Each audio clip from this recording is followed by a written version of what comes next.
Hi friends, let's start chapters 15 and 16 of the timeless tale, Robin Hood and His Merry Men, by Maude Radford Warren. Chapter 15. Robin Hood and Alan A. Dale. One day Robin Hood and Marian were wandering through Sherwood Forest near the Roman road. They liked to see the life of the world, to which they did not belong, passing by along the road on foot or on horseback. Presently they heard a very gay voice singing this song. It was a frog in the well, Humbledum, Humbledum, and the merry mouse in the mill, Tweedle, Tweedle, Twine. The frog would a wooing ride, Humbledum, Humbledum, sword and buckler by his side, Tweedle, Tweedle, Twine. When upon his high horse set, Humbledum, Humbledum, his boots they shone as black as jet, Tweedle, Tweedle, Twine. When he came to the merry mill pin, Humbledum, Humbledum, Lady Mouse, are you within? Tweedle, Tweedle, Twine. Then came out the dusty mouse, Humbledum, Humbledum, I am lady of this house. Tweedle, Tweedle, Twine. Hast thou any mind of me? Humbledum, Humbledum, I have e'en a great mind of thee, Tweedle, Tweedle, Twine. Who shall this marriage make? Humbledum, Humbledum, our lord, which is the rat. Tweedle, Tweedle, Twine. What shall we have to our supper? Humbledum, Humbledum, 3 beans in a pound of butter. Tweedle, Tweedle, Twine. But, when supper they were at, Humbledum, Humbledum, the frog, the mouse, and e'en the rat, Tweedle, Tweedle, Twine. Then came in Gib, our cat, Humbledum, Humbledum, and caught the mouse e'en by the back, Tweedle, Tweedle, Twine. Then did they separate, Humbledum, Humbledum, the frog leapt on the floor so flat, Tweedle, Tweedle, Twine. Then came in Dick, our drake, Humbledum, Humbledum, and drew the frog e'en to the lake, Tweedle, Tweedle, Twine. The rat he ran up the wall, Humbledum, Humbledum, and so the company parted all, Tweedle, Tweedle, Twine. That is a pretty tune, said Marian, and he who sings it is a pretty young man. He was a tall, fair youth, clad all in scarlet and gold. His scarlet leather shoes were embroidered in gold, and his silken doublet was sewn with thread. His fair curls were as bright as the sunshine, and his eyes and lips were laughing.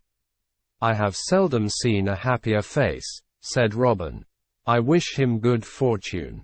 The very next day they were walking in the forest, accompanied by Friar Tuck and Little John, when they met the same young man. His head was bent, his eyes were on the ground, he had lost his hat, and his fair curls were uncombed. His horse followed him, whinnying, and tangling his forefeet in the dragging bridle reins. When they saw him, Robin Hood and Little John, from force of habit, lifted their bows. Shoot, he said, life is no longer glad for me. I pray you, shoot. No man has ever dared come thus far into my retreat, said Robin Hood. It is against my law. Then punish me for breaking your law, said the young man, and take what wealth I have left, too. It is but 7 pounds of money, and a golden ring that I had been saving these 7 years for my wedding. You must have suffered some great misfortune, said Robin Hood, since you are so ready to part with your life and your money. I have, replied the young man. What is your name? Asked Robin. Alan A. Dale. Tell me your trouble, good Alan, said Robin. It may be that I can help you. Nay, my case is beyond help, said Alan A. Dale, hopelessly. You must know that I was brought up as a page in the castle of the noble Earl of Scar. First I was his page, and as such played often with his daughter, Lady Catherine. Later, when I was a squire, and then a knight, I still thought of Catherine. 7 years ago, just before I rode forth on my adventures, we were betrothed. I rode back yesterday with great gladness, for today had been set for our wedding." Here Alan A. Dale broke off, and sighed deeply. "When I reached Sker Castle," he said, "I was met coldly. The Earl of Sker was from home, I was told. His lady could not see me, and Lady Catherine was busy in her chamber. I waited wonderingly until the Earl came back from hunting. He told me with scant courtesy that I should not marry Lady Catherine, that he had agreed that she should marry the old knight of the marshes, a very rich man." Marian listened sympathetically. "But could you not get speech with the Lady Catherine?" she asked. "Does she not still love you?" "I do not know," said the youth. "A fortnight ago she did, for I had a message from her by a trusty servant. I am sure she would not change in 2 weeks," Marian replied. "Yet that avails me nothing," said Alina Dale, sadly, "since in a few hours she is to marry this old knight of the marshes." "The Earl of Sker has done wrong to break his word," said Robin. "Where does he intend to hold this wedding?" "It will be held in Sker Chapel, not 5 miles away," sighed the youth. "Nay, speak not so dolefully. I do not think it will be held," said Robin. "Do you follow my advice, and you may yet marry the Lady Catherine today." Alan A. Dale looked up wonderingly. "Trust him," said Marian. "Whatever he undertakes, succeeds." Robin Hood lost no time in getting back to the clearing in the greenwood. There Marian found for him a long grey robe and a flowing grey wig, and Much gave him his harp. "Truly," said Marian, "you look now like a very ancient harper. When they hear me singing the songs of Much, the miller's son, they will think I'm a good one," said Robin. "Now, hand me my bugle. And, Little John and Much, remember well the orders I have given you." He set off on foot for Sker Chapel, followed at a distance of 1/2 mile by 50 of his men. He walked briskly until he was close to Sker Castle. Then he slowed his pace to one more befitting an aged man. The castle of the Earl of Sker was built of dark grey stone, and was almost covered with green ivy. Servants were hurrying to and fro, from kitchen to hall, speeding the wedding feast. The Earl and his wife were in their great coach, ready to ride to Sker Chapel. The priest who was to perform the ceremony was clad in his vestments. Only the bride was lingering, weeping in her own room, and thinking of Alan A. Dale, whom she loved. Just as she came down the great stairway, accompanied by her maidens, Robin Hood struck up his music. He sang a beautiful wedding song, and the Earl, listening, said, "That is a good musician. Let him join the other harpers, and make music for us on the way to the chapel." So Robin Hood headed the procession of musicians, and the wedding party proceeded to the church, the villagers strewing the path with flowers. At the door they were met by the Knight of the Marshes. Robin pressed his way up close to the altar, which was covered with an embroidered cloth of white and gold and bore many lighted candles. It was a small chapel, with oaken piers and narrow windows. Robin was glad to see that these windows were open, and that the door, too, was left ajar. The priest came up to the altar, and then pale, sad Lady Catherine followed, leaning on her father's arm. The Knight of the Marshes took his place by her side. Just then Robin Hood blew a loud blast on his bugle. Then he took his long bow from under his cloak, and fitted an arrow to it. "What does this mean?" cried the Earl of Sker. As he spoke, 50 green-clad bowmen, Alan A. Dale at their head, leaped through the windows and in at the door, their bows ready to shoot. "It means," said Robin Hood, "that I like not the bridegroom you have chosen. There shall be a wedding here, but the bride shall marry the man she loves." "How dare you speak thus in the church?" demanded the priest. "The maiden is marrying the man of her choice." The Earl of Skye and the Knight of the Marshes had drawn their swords, and so had some of their followers. But under the threatening arrows they dared not use their steel. "Step forward, Alan a Dale," commanded Robin Hood. Alan came forward, clad in green like the archers, a bow and arrow in his hand. "Lady Catherine," said Robin gently, "do you indeed still love Alan a Dale? And do you still wish to marry him?" The Lady Catherine was a timid maiden, and she looked in fear at her father. "Do not be afraid," Robin said. "Whatever your answer is, I will see that no harm comes to you or to Alan." "Yes," she said. "Yes, I wish to marry Alan a Dale."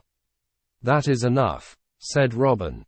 Then he added to the priest, "Sir, the maiden has chosen. I forbid you to marry her to Alan a Dale," thundered the Earl of Skye. "Marry her to me," commanded the Knight of the Marshes. "Marry her to Alan," said Robin Hood, "or some who are here shall not go forth alive." The priest hesitated, and then he said, "Whatever befall me, I will marry the maiden to the man she has chosen." "Well spoken," said Robin.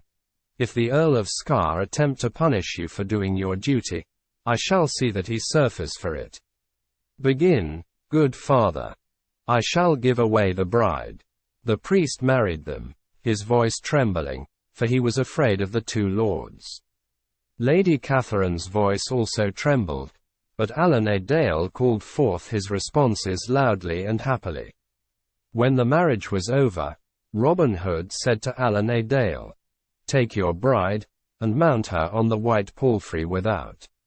Then ride quickly to my Lady Marian." For 10 minutes the bowmen held all in the church at their mercy. Then they cautiously backed to the doors, Robin last, and once outside they ran like deer. They heard great shouting in the church, and looking back, saw the people pouring out and gazing after them. 2 or 3 knights mounted their horses, but no one pursued them.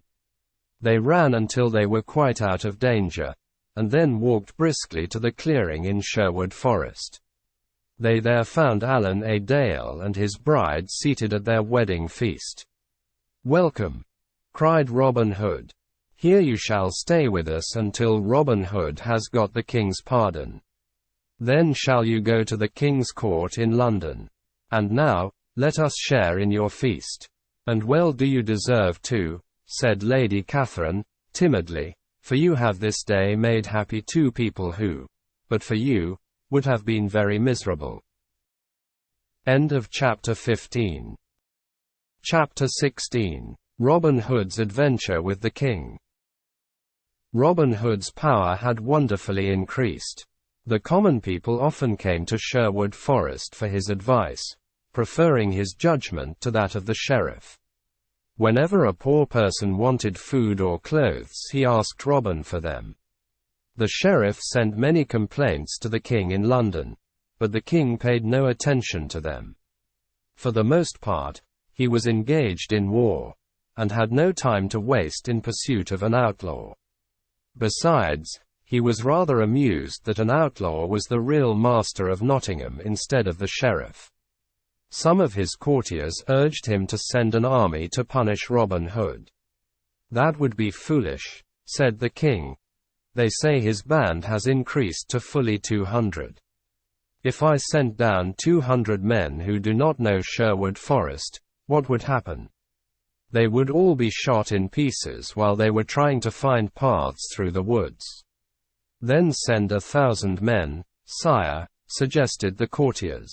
"Nay, I have better use for my good soldiers than to make them food for arrows," replied the king.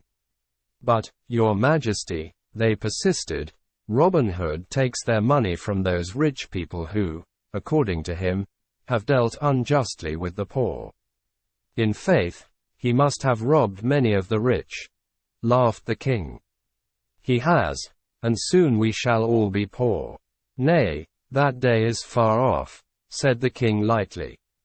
"But, sire," said one shrewd old courtier, "it is true that it would take Robin Hood a long time to rob all the rich of your great England, yet at the rate at which he is slaying deer in Sherwood Forest, they will soon all be gone. 'Tis said he feeds the people on venison for miles about. No man but himself, or his archers, may hunt in Sherwood Forest. He makes all the deer there his own quarry." The king by no means always listened to the woes of his subjects. He took their losses lightly enough. But he was very angry when he was told that his deer were being killed. "Nay, if this be true, I will punish the man," he said. "Then you will send the soldiers, sire?" they asked. "Nay," replied the king, "I will go down to Nottingham and meet face to face this man who would defy me." Refusing to listen to the objections of his courtiers, he lost no time in riding to Nottingham with a great array of knights. They made a magnificent sight in their rich clothes and armor. The king's fear was that Robin Hood would get wind of his coming, and the fear was rightly founded. Robin had many trusty friends among the poor of Nottinghamshire who were glad to carry him news. The king reached Nottingham town and took up his lodging with the Lord Sheriff. The next morning he set forth to ride through Sherwood Forest to hunt for deer and for the outlaw. As he and his men passed through the woods in the direction of Robin Hood's retreat, the deer became more and more scarce, until at last not one was to be seen. And though they looked for Robin Hood even more industriously than they did for the deer, he was not to be found. Day after day they searched the woods as thoroughly as they could, but many parts were hedged about with impenetrable thickets, and among these Robin had cunning hiding places. Sometimes they wondered that no arrow was shot at them as a warning. They should have had a better knowledge of the loyalty of Robin Hood. After a search of 2 weeks, the king's impatience knew no bounds. At last a forester offered a plan. "You can find Robin Hood, sire," the man said, "only if you go to Sherwood Forest in disguise. If you should dress as an abbot and, carrying a money bag, ride with 5 knights, also disguised, through the woods, you would meet the great outlaw." "A good plan, faith," said the king. He called on the Lord Sheriff to furnish him with the disguise.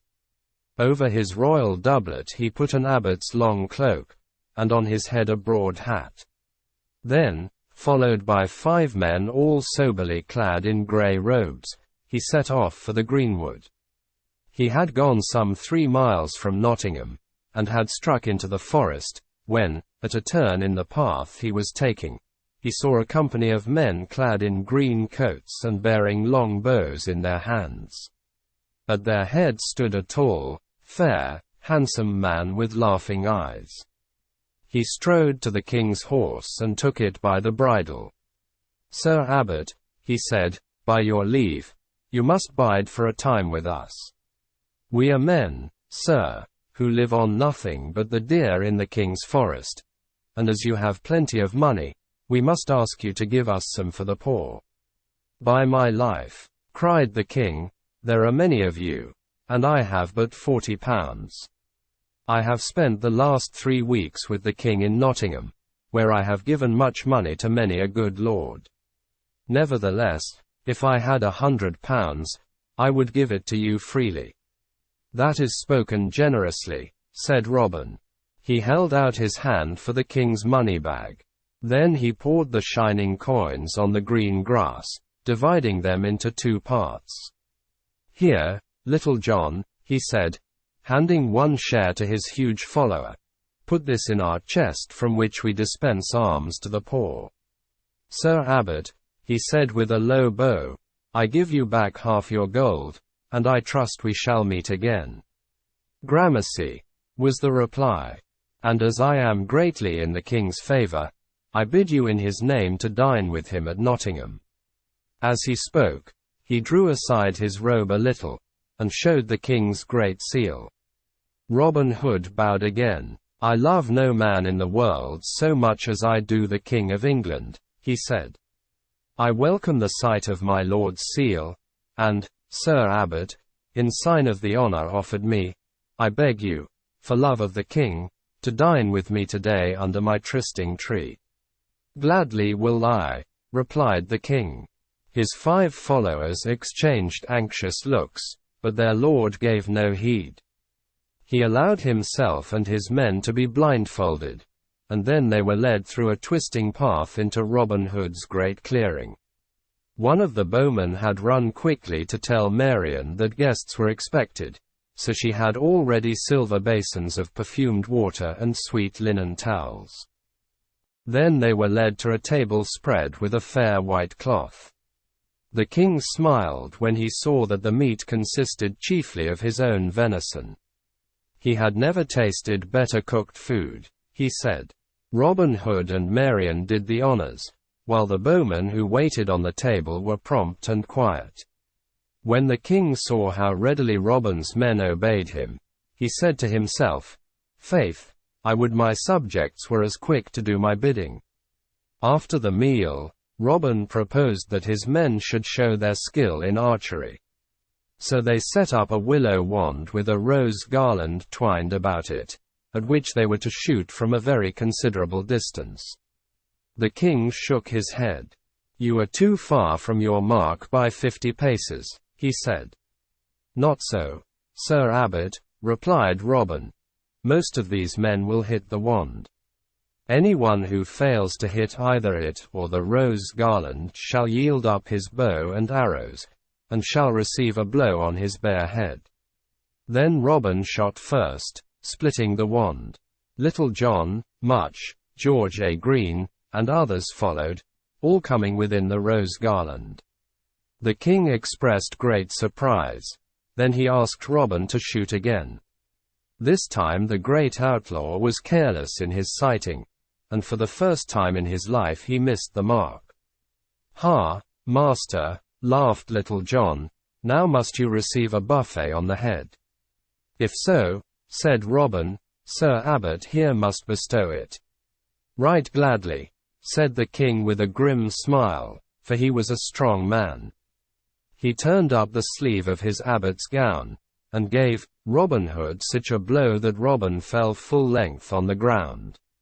The outlaws started forward angrily, but Robin ordered them back.